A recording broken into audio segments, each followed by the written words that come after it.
अस्सलाम वालेकुम dear students, कैसे आप सब? बढ़िया। चलो once again I welcome you to my channel Shahid Saras education point.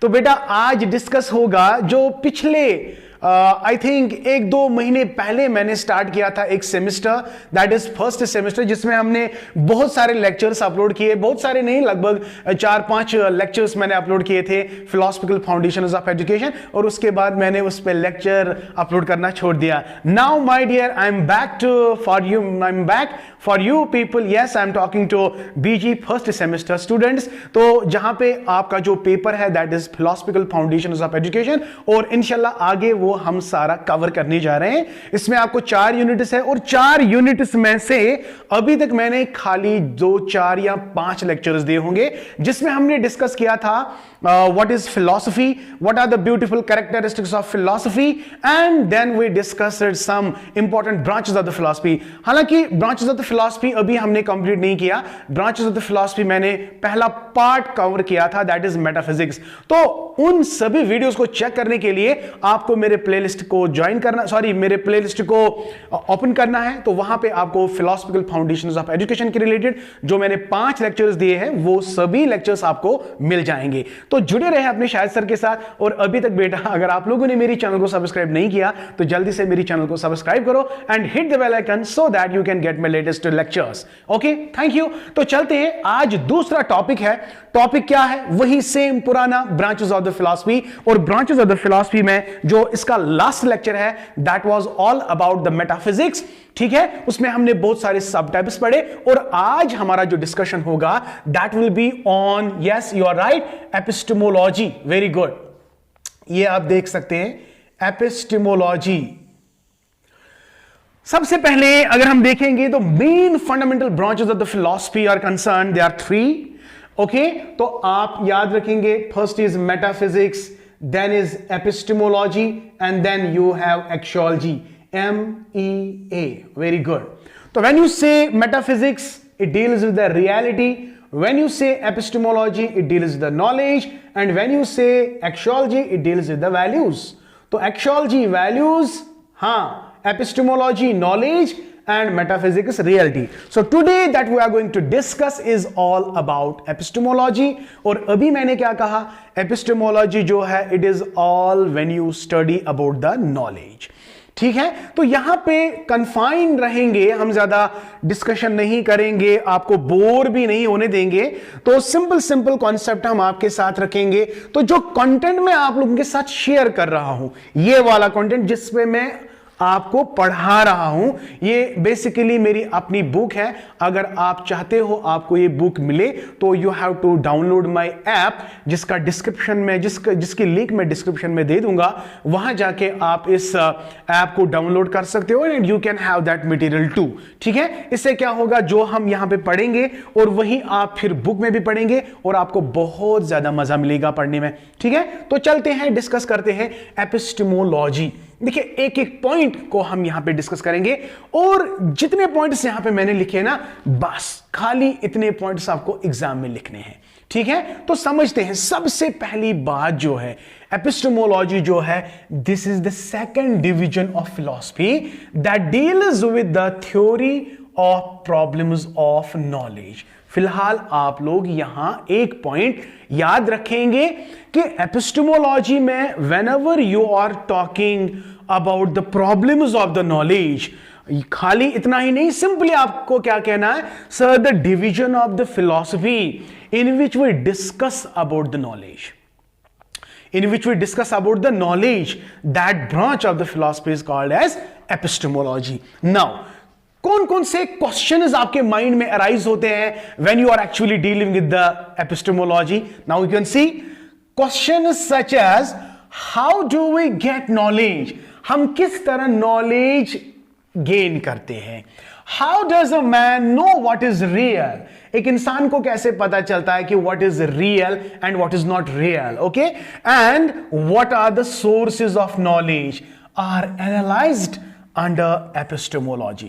तो let me clear you like this कि epistemology में we discuss about the problem, that is what is knowledge, Sorry, not problem. What is knowledge? What are the types of the knowledge? What is the validity of the knowledge? Where we can get the knowledge? What is the source of the knowledge? Every question revolves around only one thing, that is knowledge, knowledge, knowledge. So when you study the knowledge philosophically, its origin, its types, its validity, so that branch is called as simple epistemology. है ना simple? तो यहाँ पे और एक point 10, it explains the nature of knowledge, origin of knowledge, types of knowledge, methods of knowledge, right? Limits of knowledge and validity and sources of knowledge.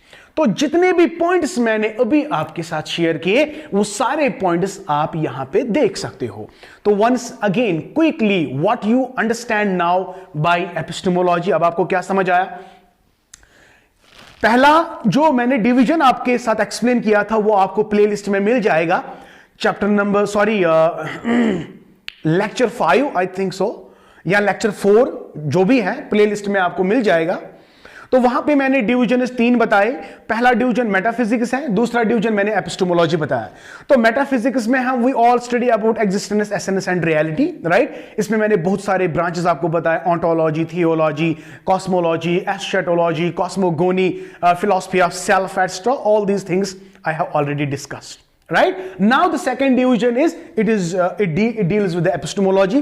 तो जो भी आपके माइंड में क्वेश्चन अराइज होगा related to the knowledge, that branch is called as epistemology. Simple as it is. Right तो कोई tension लेने की बिल्कुल जरूरत नहीं है. अब चूंकि बहुत सारे फिलॉसफीज है, नेचुरलिज्म है, प्रैग्मेटिज्म है, एग्जिस्टेंशियल, बहुत सारी फिलॉसफीज है, तो उनका अलग अलग व्यू पॉइंट है कि वो एपिस्टेमोलॉजी को कैसे डिफाइन करते हैं, ये नॉलेज को कैसे डिफाइन करते हैं. तो चले देखते हैं. हमारे पास 3 ऐसी फिलॉसफीज है, नेचुरलिज्म, प्रैग्मेटिज्म, आइडियलिज्म. उनके हिसाब से नॉलेज का क्या कंसेप्ट है वो एक एक पॉइंट से हम आपको बताएंगे. तो यहां पे पहला point, the naturalists believe that knowledge can be gained through senses. तो according to the idealist, according to the naturalism very good philosophy, very good philosophy. तो according to naturalism वो क्या कहते हैं कि हम जो सारी नॉलेज है हम वो गेन करते हैं with the help of sense organs. तो अल्लाह पाक ने हमें बहुत सारे सेंस ऑर्गन्स दिए हैं, एंड सेंस ऑर्गन्स बेसिकली ये हमारे पास ऐसे एजेंट्स हैं जिससे हम अपने वर्ल्ड के साथ इंटरेक्ट करते हैं. The world comes under in our mind because of these sense organs. तो that's why sense organs are called as the gateways of the knowledge. Gateways of the knowledge, जो भी हमारे पास नॉलेज है ना दिमाग में, वो कैसे एंटर हुई है? Because of the sense organ. We have the taste of food with the help of tongue. We can smell with the help of nose. We can hear the different sounds. It is because of the ear. We can see the beautiful colorful world because of the eyes. So because of these sense organs we can gain the knowledge. So as per the naturalist philosophy, they said that we gain knowledge with the help of sense organs, and that's why sense organs are called the gateways of knowledge. Okay, fine. Okay, after that you can have the second point here. Second point, तो नेचुरलिस्ट्स आपको समझ आ गया. तो नेचुरलिस्ट्स क्या कहते हैं? We gain the knowledge with the help of sense organs. Whereas देखिए आइडियलिस्ट्स जो है they are staunch believers of the spiritual world, right. तो accordingly idealists believe that knowledge can be acquired through spiritual experiences. तो याद रखेंगे अगर senses की बात हो रही है नेचुरलिज्म, अगर स्पिरिचुअलिज्म की बात हो रही है तो idealism. And accordingly we have another great philosophy that is pragmatic philosophy. तो pragmatic philosophy believes that knowledge is acquired through projective method and experimentation. Simply pragmatism believe in experiments. Spiritualism or idealism believe in the spiritual experience, and naturalism believes that we can acquire the knowledge with the help of sense organs. So these are the 3 viewpoints. ये 3 view points है from the different philosophical point of view, but जो भी है we are talking about the knowledge, and that's why this branch is called as epistemology. I hope बेटा you are getting my point. So nice. अब अगर हम literal meaning देखेंगे ना epistemology का, epistemology is composed of 2 words.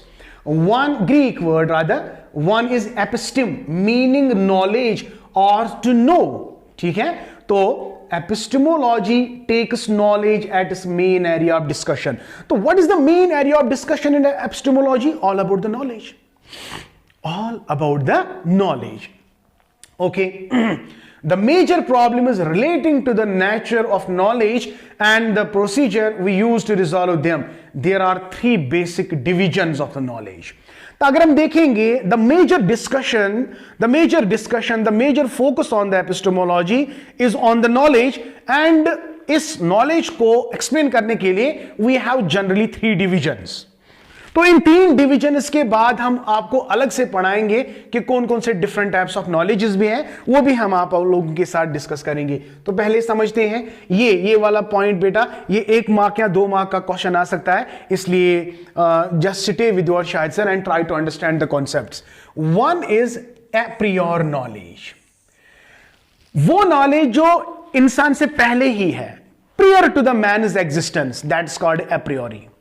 For example, जब बच्चे को हम अल्फाबेट्स पढ़ाते हैं या न्यूमेरिकल्स सिखाते हैं, है ना, ये ऑलरेडी इससे पहले ही एग्जिस्ट हो रहे थे. तो वो knowledge that is present prior to the man's existence, that's called a priori knowledge. अब से फॉर एग्जांपल अगर आप खुद सर्च करते हो, नई नॉलेज खुद डिस्कवर करते हो, हाँ, with the help of your own intellect, तो at that time it is called a posteriori knowledge. I hope बेटा the thing is clear here. A priori and a posteriori knowledge में क्या फर्क है? देखिए, एप्रियोरी नॉलेज का मतलब क्या है? This is the existence prior to man's recognition of it. It has a universal validity and is recognized as true. तो what is the knowledge that is present prior to the man's recognition, जो अभी मैंने example आपको बताई. अब यहां पे देखिए, एपोस्टेरियोरी knowledge, a posterior knowledge. This knowledge is based on one's observation and experience, so that is called as a posterior knowledge. So no, it is not present prior to the man's existence. No, it is based on one's observation. आपने क्या observe किया, आपने क्या experience किया, तो उस knowledge को हम क्या कहते हैं? A posteriori knowledge. I hope better this division is very much clear. And now next point, yes. Next point is, experience knowledge. It is always tentative and cannot exist prior experience. So epistemology offers 4 ways of acquiring this knowledge. One knowledge is knowledge based on reason, that is called a rational approach. And the knowledge that is based on observation, when you collect the data, observation and experiment, so that is called empirical knowledge. And we have another that is inspirational knowledge, and then we have another that is authoritarian knowledge. For example, I, teacher, as an authority, I share the knowledge with you, that is called authoritarian knowledge. Inspirational knowledge में भी यही आएगा, because I can become as an inspiration for you, because the person who has a very good amount of knowledge, he share that with the students. तो student के लिए वो बंदा जो है, इंसान जो है, वो inspiration हो जाता है. तो inspirational knowledge. Empirical knowledge, again it is a knowledge that is based on observation and experimentation. Okay, तो all are the types of these knowledges. I hope बेटा आपको ये सारी चीजें समझ आ गई. And after this, one aspect of epistemology is the possibility or impossibility of getting knowledge. Stating with extreme negative, there are 3 positions. One is called as agnosticism. देखिए, ये एक सिंपली आप याद रखेंगे यहां पे, इसके साथ ही हम अपना जो टॉपिक है वो कंप्लीट करेंगे. Agnosticism, the position that conclusive knowledge is ultimate reality, is impossibility. Number next is skepticism, a questioning attitude towards the possibility of having that knowledge. And then we have affirmation knowledge, the position that true knowledge of ultimate reality is possible, but it is fractionally, never total. So these are the 3 another positions that give us the description of the epistemology. So this is all about the epistemological part of the philosophy. अगर आपके exam में ये detail note में आता है तो आप इतना आराम से लिख सकते हो. There are further many branches of the philosophy, but we are not supposed to discuss that here. तो आपको वो हायर क्लासेस में पढ़ना है. लेकिन for the BG students, those who are in BG first semester, उनके लिए इतना काफी है। तो आज का डिस्कशन यहीं पे समाप्त। ओके, तो दीजिए अपने शाहिद सर को इजाजत। Thank you, Mela bless you. And मुझे उम्मीद है कि बेटा आप लोगों को ये जो कॉन्सेप्ट आज का है, आज का ब्रांच जो था एपिस्टेमोलॉजी, तो हमने खाली नॉलेज के बारे में इस पे पढ़ा था, बहुत सारे टाइप्स मैंने आपको बताए। तो आई होप बेटा you have enjoyed the lecture. If really then comment important है, आप लोगों का कमेंट मेरा कॉन्फिडेंस है। तो अगर आप लोगों को ये बहुत अच्छे से समझ आ गया तो like my video and share my video, जितना हो सके उतना इस वीडियो को शेयर करो। Once again thank you, may Allah bless you and keep always learning.